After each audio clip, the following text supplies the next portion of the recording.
എൻ്റെ കർത്താവും എൻ്റെ ദൈവമേ എന്ന് ഉദ്ധിതനായ കർത്താവിനെ കണ്ടതായിട്ടുള്ള അവസരത്തിൽ തോമസ് അപ്പോസ്തലൻ പറഞ്ഞതായിട്ടുള്ള വിശ്വാസത്തിൻ്റെ വാക്കുകളാണ് ഒരു വിശ്വാസ സമൂഹമായി കാലഘട്ടത്തിലൂടെ കടന്നു പോകുവാൻ തക്കവണ്ണം നമ്മെ എല്ലാം പ്രേരിപ്പിച്ചിട്ടുള്ളതും നമുക്കെല്ലാവർക്കും അനുഗ്രഹപ്രദമായിട്ട് തീരുന്നതും. ഈ വിശ്വാസ പ്രഖ്യാപനത്തിലൂടെ കർത്താവിൻ്റെ ശരീരമാണ് സഭയെ കർത്താവുമായുള്ള ബന്ധത്തിൽ സ്ഥിരപ്പെടുത്തുകയും സ്വജീവിതത്തെ ഒരു അപ്പോസ്തോലിക ശുശ്രൂഷയ്ക്കായിട്ട് ഒരുക്കുകയും മിഷണറി സഭയിലേക്ക് അർപ്പണം ചെയ്യുകയും ചെയ്ത തോമസ് അപ്പോസ്തലനെ പ്രത്യേകമായിട്ട് നാം ഓർക്കുകയും ആ ഒരു പൈതൃകത്തിൻ്റെ പശ്ചാത്തലത്തിൽ നാം ഒരുമിച്ച് കൂടി വന്നിരിക്കുമ്പോൾ ഈ കൂടിവരവിൽ നമുക്കുള്ള സന്തോഷം നാം ആഘോഷിക്കുകയും ചെയ്യുന്നതായുള്ള അവസരമാണ്. ലോകത്തിൽ തന്നെ ഏറ്റവും പഴക്കമുള്ള ഒരു കുടുംബത്തിൻ്റെ അംഗങ്ങളാണ് നാം എല്ലാവരും എന്നത് നമ്മെ ഓർമ്മപ്പെടുത്തി ദൈവസന്നിധിയിൽ വീണ്ടും ഓർക്കുവാൻ തക്കവണ്ണം ഈ അവസരം നമുക്ക് ലഭ്യമായിട്ട് തീരുകയും ചെയ്തിരിക്കുന്നു. ദുഃഖാര തിരുനാൾ നമുക്കെല്ലാവർക്കും പ്രാധാന്യം അറിയിക്കുന്നതായുള്ള ഒന്നാണ്.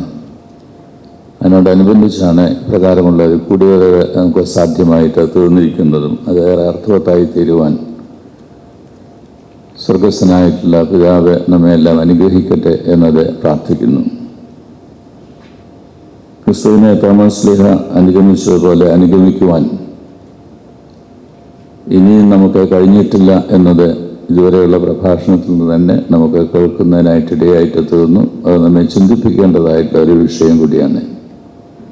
തോമസ് ലീഹ ക്രിസ്തുവിനെ അനുഗമിക്കാനായിട്ട് ആഗ്രഹിച്ച പോലെ ഇന്നും നമുക്ക് അനുഗമിക്കുന്നതിനായിട്ട് കഴിയുന്നില്ല എന്നുള്ളതായിട്ടുള്ള വസ്തുത.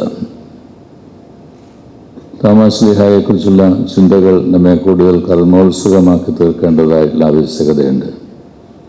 അതിപ്പോൾ നമ്മളുടെ major arch bishop Raphael Thattil പിതാവ് നമ്മെ ഓർമ്മിപ്പിക്കുകയുണ്ടായി. ഒരു കൾട്ടിക് ചിന്താഗതിയിൽ നിന്നും ഒരു സംസ്കാരത്തിൽ നിന്നും കൂടുതലായി റീച്ച് ഔട്ട് ചെയ്യുന്നതിനായി, പുറത്തേക്ക് പോകുന്നതിനായി, എല്ലാവരെയും ചേർത്ത് നിർത്തുന്നതിനായി നമ്മളുടെയൊക്കെ കരങ്ങൾ നീട്ടപ്പെടേണ്ടതും നമ്മുടെ കാലുകളൊക്കെ ഓടേണ്ടതും ആവശ്യമാണ് എന്നത് നാം ഇപ്പോൾ ഓർത്തതായിട്ടുള്ള അവസരം കൂടിയാകുന്നല്ലോ.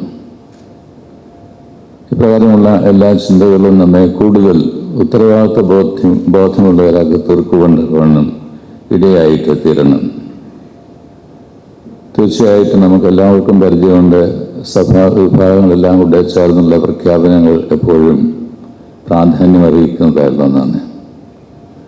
അത് സമൂഹത്തിനും കാലഘട്ടത്തിനും ഉതകുന്നതായുള്ള രീതിയിലുള്ള പ്രഖ്യാപനങ്ങൾ ഉണ്ടാകുവാൻ തക്കവണ്ണം നമ്മുടെ കൂടിവരവ് മാനുഷികമായിട്ടും ലൗകികമായിട്ടുള്ള കാര്യങ്ങൾക്കൊക്കെ അപ്പുറമായി നമ്മൾ ദൈവം അന്തർലീനമായി നൽകിയിരിക്കുന്ന അന്തർയാമ്യം എന്ന് പറയുന്ന പരിശുദ്ധ രൂപയിലൂടെ നമ്മെ ചിന്തിപ്പിക്കുകയും ധ്യാനാത്മകമാക്കുകയും ഈ ലോകത്തോടെ ഈ കാലഘട്ടത്തോടെ നമുക്ക് പറയുവാനൊരു സന്ദേശമുണ്ട് എന്ന് മനസ്സിലാക്കി അത് പറയുന്നതിനായി ഒരുമിച്ച് ചേർന്ന് നിൽക്കുവാൻ കൊണ്ടിടയായിട്ട് തീരുകയും ചെയ്യുന്നത് എത്രയോ അഭിലഷണീയമായിട്ടുള്ള ഒന്നാണ്, എത്രയോ അത്യന്താപേക്ഷിതമായിട്ടുള്ള ഒന്നാണ്.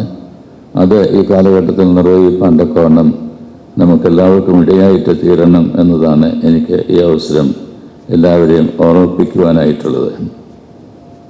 പലപ്പോഴും അതിന് വിഘാതമായി തീരുന്ന അനേക പ്രവണതകൾ സമൂഹത്തിൻ്റെ മധ്യത്തിലുണ്ട്. ഇന്നും മതത്തിൻ്റെയും ഭാഷയുടെയും ജാതിയുടെയും പേരിൽ ഉള്ള വേർതിരിവും ചേരത്തിരിവും പകപോക്കലും ഇപ്പോഴും അവസാനിച്ചിട്ടില്ല എന്നത് നാം ഓർക്കേണ്ടതാണ്. ഏതൊക്കെ രീതിയിലാണ് അത് നമ്മെ സ്വാധീനിച്ചു കൊണ്ടിരിക്കുന്നത് എന്ന ഒരു സ്വയം ചിന്തയും തിരുത്തലിനായിട്ടുള്ള ഒരു താല്പര്യവും നമ്മൾ ഉളവാകുന്നത് സഭയുടെ തന്നെ ഒരു സാക്ഷ്യ നിർവഹണത്തിന് ഏറെ സഹായമായി തീരുന്നതായിട്ട് ഒന്നാകുന്നു. ഐക്യത്തിനായിട്ട് നാം വിളിക്കപ്പെട്ടിരിക്കുന്നു. ആ ഐക്യത്തിലൂടെ ലഭ്യമായി തീരേണ്ടതായുള്ള ഒരുമ ലോകം ദർശിപ്പാൻ തക്കവണ്ണം ഇടയായിത്തീരുന്ന ഇപ്പോൾ നമ്മെ ഓർമ്മിപ്പിച്ച പോലെ പ്രവർത്തന രംഗങ്ങൾ നമുക്കുണ്ടാവുക എന്നതത്ര ഏറെ ആവശ്യമായിരിക്കുന്നത്. അതിൻ്റെ കർമ്മ പദ്ധതികളിലേക്ക് തിരിയുവാൻ തക്കവണ്ണം പ്രകാരം ഈ കൂടിവരവിലൂടെ സാധ്യമായി തീരുന്നു എന്നത് ചർച്ചയുടെ അവസരത്തിൽ ഉരുത്തിരിയും എന്നത് ഞാൻ പ്രതീക്ഷിക്കുകയും ചെയ്യുന്നു. രണ്ട് പ്രധാനപ്പെട്ട കാര്യങ്ങളാണ് ഈ കൂടിവരവിൽ നമ്മുടെ ചിന്തയ്ക്ക് വിഷയീഭവിപ്പിക്കണം എന്ന് ഞാൻ ആഗ്രഹിക്കുന്നത്. ഒന്ന്, മാർത്തമ്മൻ പൈതൃകം ഐക്യത്തിൻ്റെ ആധാരമാണ് എന്നത് നാം വളരെ വ്യക്തമായിട്ട് മനസ്സിലാക്കേണ്ടതായിട്ടുണ്ട്. ഓരോ സഭയും അവരവരുടെ ചരിത്രപരമായ സവിശേഷതകൾ പഠിപ്പിക്കുകയും ചെയ്യുമ്പോൾ തന്നെ പൊതുവായ ചില ചരിത്രധാരകളെയും പഠിപ്പിക്കേണ്ടതായിട്ടുണ്ട്. എല്ലാ കൂടിവരവിലും നമുക്ക് അന്യോന്യം പഠിക്കുന്നതിനായിട്ടുണ്ട് എന്നുള്ളൊരു അവബോധം നമ്മെ ഭരിക്കുന്നത് എപ്പോഴും നല്ലതാണ്. നമുക്കുള്ളത് മാത്രം അത് പെർഫെക്റ്റാണ് എന്ന് ചിന്തിക്കുന്നതിനൊക്കെ അപ്പുറമായി നമ്മുടെ കൂടിവരവിലൂടെ നമ്മിൽ പ്രവർത്തിക്കുന്ന ദൈവത്തിൻ്റെ ആത്മാവ് നമ്മളുടെ ബോധങ്ങളെ തട്ടി ഉണർത്തുകയും കൂടുതൽ കാര്യങ്ങൾ മനസ്സിലാക്കുവാൻ തക്കവണ്ണം കൂടിവരവിലൂടെയും ചർച്ചകളിലൂടെയും എല്ലാം സാധ്യമായിട്ട് തീരുന്നുണ്ട് എന്ന് തിരിച്ചറിഞ്ഞ് അതിനെ ഉൾക്കൊള്ളുവാനായിട്ടുള്ളൊരു താല്പര്യം നമ്മിൽ വർദ്ധിച്ച് വരേണ്ടത് ഏറ്റവും ആവശ്യമാണ്. എക്യുമെനിക്കൽ മനോഭാവത്തോടെയും ദർശനത്തോടെയും ഇന്ത്യൻ സഭാ ചരിത്രത്തിൻ്റെ രചന നടത്തുന്നവർക്കും വിശേഷാൽ കേരള സഭാ ചരിത്ര രചനയിലും മാർത്തമ്മൻ പാരമ്പര്യം ഒരു പൊതു സമ്പത്താണ് എന്ന ചിന്ത ഉണ്ടാവുന്നതിന് ഇടയാകണം.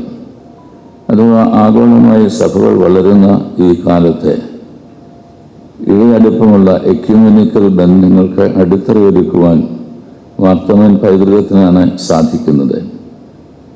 എക്യുമെനിസം സഭാസമ്മതമായി മാത്രമല്ല, ആവാസ വ്യവസ്ഥയെ തന്നെ ഒന്നായി കാണുന്ന തലത്തിലേക്ക് നാം എല്ലാവരും ഉണരേണ്ടത് ഈ കാലഘട്ടത്തിൻ്റെതായിട്ടുള്ള ആവശ്യമാണ്. രണ്ടാമതായിട്ട് മാർത്തമ്മൻ പൈതൃകം ദൗത്യത്തിന് ഉള്ള ഒരാഹ്വാനമാണ് നമുക്ക് നൽകുന്നത്. ആദ്യത്തേത് ഐക്യത്തിൻ്റെതായിട്ടുള്ള ആഹ്വാനം, രണ്ടാമത്തേത് ദൗത്യത്തിനായിട്ടുള്ള ആഹ്വാനം. അപ്പസ്തോലികമായ പൈതൃകം എന്നത് ചരിത്രപരമായ തുടർച്ച എന്നത് മാത്രമല്ല,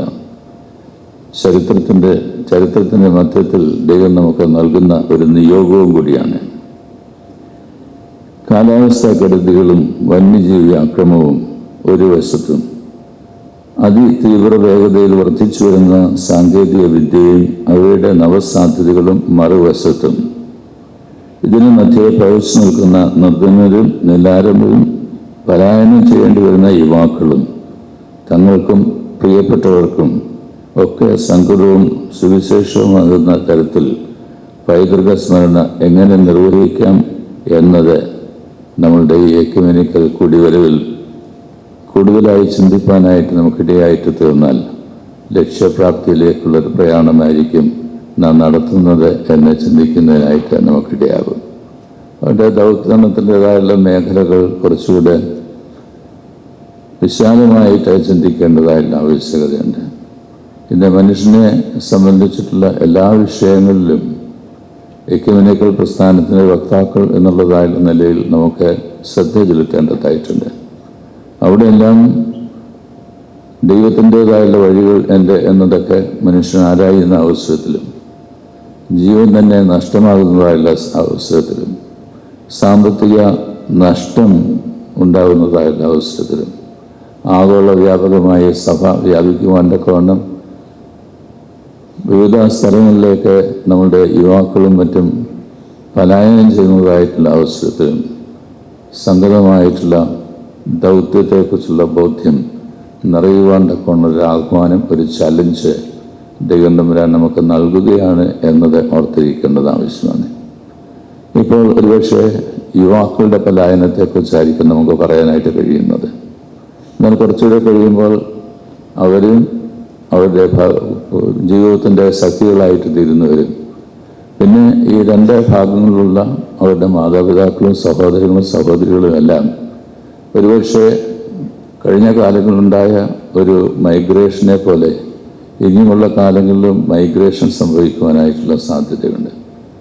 അങ്ങനെയുള്ള സാഹചര്യത്തിൽ ഇന്ന് നാം ആരാധിച്ചു വരുന്നതായുള്ള ആരാധനാ കേന്ദ്രങ്ങളും നമ്മളുടെ ആരാധന ദൗത്യത്തെക്കുറിച്ചുള്ള ബോധ്യവുമൊക്കെ റിവൈസ് ചെയ്യാതിരിക്കാനായിട്ട് തരമില്ല.